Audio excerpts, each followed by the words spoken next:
एक भाले बनाने वाला आदमी था। उसने राजा के सामने भाले का एक यूनिक और बेहतरीन नमूना पेश किया था, जिससे राजा ने खुश होकर उसे सोने की 50 मोहरें दे दी। वो 50 मोहरें उसके लिए बहुत ज्यादा थी, क्योंकि वो हर साल मेहनत करके सिर्फ एक मोहर ही बचा पाता था। वो ये काम 3 सालों से कर रहा था और इन 3 सालों में परिवार का गुजर बसर करने के बाद वो 3 मोहरें ही बचा पाया था। यकीनन राजा ने दिए हुए 50 मोहरे उसके लिए बहुत कीमती थे। वो उसकी 50 सालों की मेहनत के बराबर थे। लेकिन उसका एक सबसे करीबी दोस्त कुछ मोहरे चाहता था ताकि वो एक बड़ा व्यापारी बन सके। अब भाला बनाने वाला उलझन में फंस गया। उसे समझ नहीं आ रहा कि वो अब क्या करे। वो गांव के ही एक साहूकार के पास एडवाइस लेने गया। साहूकार के पास कई लोग उधार लेने आते थे। उसे इस बारे में बहुत एक्सपीरियंस था। साहूकार ने भाला बनाने वाले को एक स्टोरी सुनाई।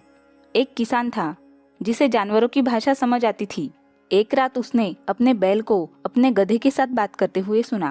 बैल उसे कह रहा था कि मैं सुबह से शाम तक जुताई में लगा रहता हूँ।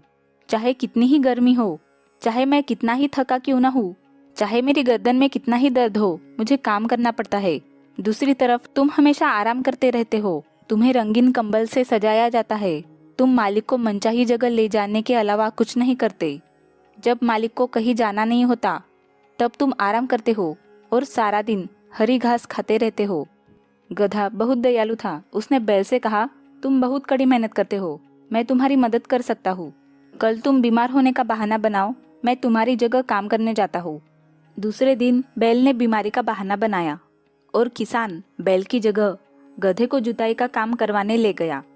गधे की इच्छा सिर्फ अपने मित्र की मदद करने की थी, लेकिन उसे पूरा दिन बैल के हिस्से का काम करना पड़ा।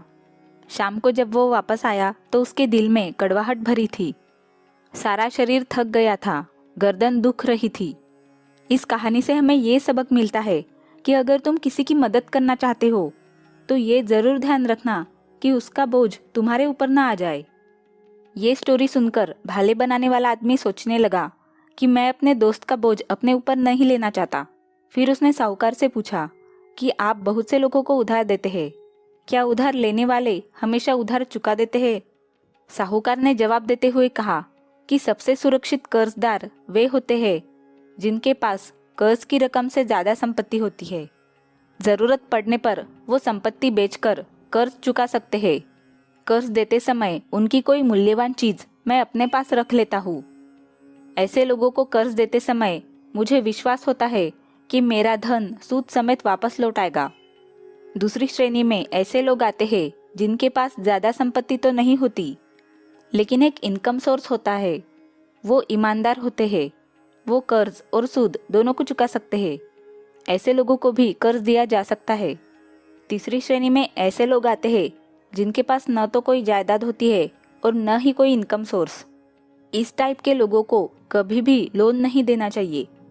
आप एक्स्ट्रा इनकम के लिए लोगों को लोन प्रोवाइड कर सकते हैं, मगर किसी को उधार देने से पहले ये श्योर कर ले कि लोन लेने वाला आपके पैसे लौटा भी पाएगा कि नहीं। अगर आपके पैसे फंस गए तो इससे आपका बड़ा लॉस होगा। इसलिए बेटर होगा कि थोड़ा अलर्ट रहा जाए ताकि बाद में पछताना ना पड़े। हमेशा अपनी सिक्योरिटी का ध्यान पहले रखें।